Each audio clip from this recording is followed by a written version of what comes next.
Et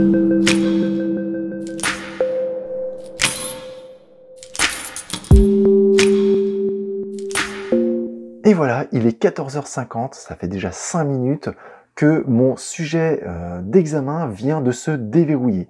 Donc là, je suis connecté cette fois-ci en tant qu'auditeur et je vais venir ici cliquer sur le bouton de devoir pour pouvoir obtenir mon sujet d'examen. Donc je retrouve ici le sujet en version PDF. Donc je vais cliquer sur celui-ci et venir l'enregistrer ou l'ouvrir directement dans Adobe Acrobat Reader, par exemple. Je retrouve ici même le sujet d'examen, donc je vais retrouver sa totalité en parcourant l'ensemble du document.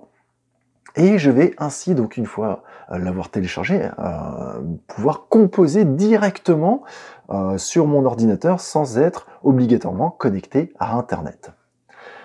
Donc, je vais préparer ici mon petit document de travail. Donc voilà, j'ai commencé déjà ma petite composition en latin. Et je vais venir maintenant tout simplement donc, suivre la consigne qui est donnée dans l'entête de ce sujet d'examen où on demande justement de ne pas noter son nom et son prénom sur le document, mais de bien garder un document anonyme en renommant tout simplement le fichier avec le code BRT, le code auditeur. Donc je vais justement faire cette petite manipulation. Donc je vais tout simplement faire fichier enregistrer sous et je vais par exemple l'enregistrer sur le bureau de mon ordinateur. Alors je vais l'appeler avec mon code auditeur, donc BRT. Ici, mon BRT est bien renseigné. J'ai bien renseigné l'unité d'enseignement et j'ai bien indiqué qu'ici c'était mon premier document disponible. Donc je vais maintenant sélectionner le type. Alors au lieu de choisir un type Word, je vais définir un document PDF comme demandé dans la consigne et venir l'enregistrer. Voilà. Ce document est prêt, je n'ai plus qu'à venir déposer, ajouter ce travail. Je clique sur le bouton ajouter un travail, je vais venir ici même glisser, déposer mon fichier. Voilà. Et je vais venir ensuite cliquer sur le bouton enregistrer. Mon document a bien été envoyé en tant que brouillon. Il ne me reste plus qu'une chose à faire, à cliquer sur le bouton envoyer le devoir, comme on peut le voir ici même, et venir cliquer sur la confirmation de la remise. Donc je vais cliquer sur le bouton continuer et certifier que ce document est bien le fruit de mon travail. Voilà. Donc ça y est, mon document a été remis pour évaluation. La partie auditeur est terminée.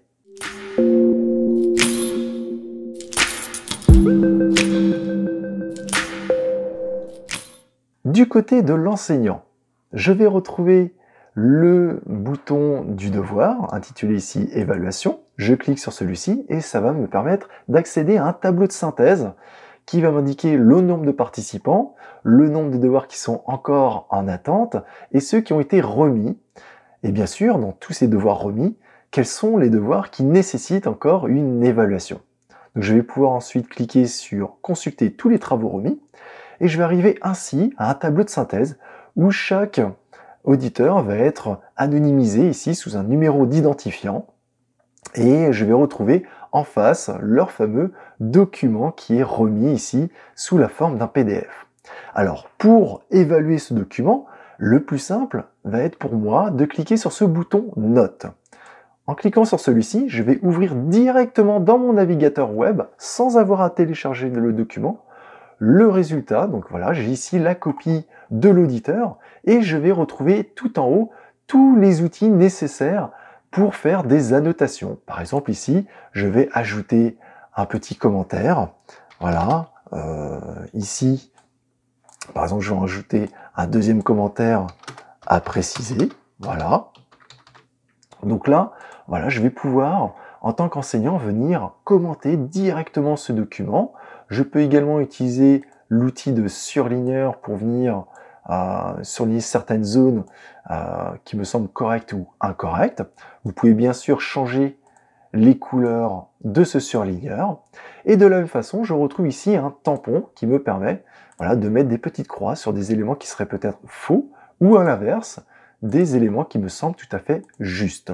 Voilà, donc vous allez pouvoir comme ça venir annoter la totalité du document de l'auditeur. Une fois que cette chose est faite, vous allez retrouver sur le côté latéral droit la possibilité de saisir un commentaire général, par exemple « Bon travail », voilà. Je peux également attribuer une note, par exemple 12 sur 20, et cliquer ici sur « Enregistrer ». OK. Si je veux passer à la copie suivante de ce même auditeur, je peux très bien passer d'une page à une autre à travers ces deux boutons situés tout en haut à gauche, ou même passer d'une copie d'un auditeur à un autre en cliquant ici sur les petites flèches gauche et droite situées tout en haut à droite. Je peux retrouver mon tableau de synthèse en cliquant sur « Consulter tous les travaux remis ». Je retrouve ainsi, donc, en face de ce participant, le statut. On voit que le document a bien été évalué, une note a été attribuée. Je peux revenir corriger cette note à tout moment si besoin.